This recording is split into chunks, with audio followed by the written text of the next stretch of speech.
तल अवीव में नेतन्याहू के खिलाफ करप्शन मुकदमे की समाअत के मौके पर अदालत के बाहर एहतजाज किया गया। शुरका ने हाथों में बैनर्स उठा रखे थे जिन पर करप्शन को रोको, हलाकतों को रोको और नेतन्याहू को रोको जैसे मुतालिबात दर्ज थे।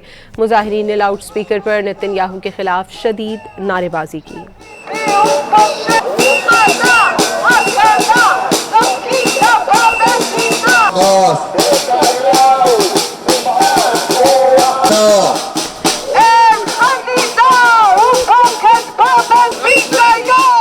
तल अवीव में नेतन्याहू के खिलाफ करप्शन मुकदमे की समाअत के मौके पर अदालत के बाहर एहतजाज किया गया।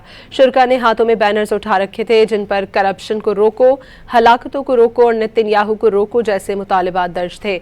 मुजाहिरीन ने लाउड स्पीकर पर नेतन्याहू के खिलाफ शदीद नारेबाजी की।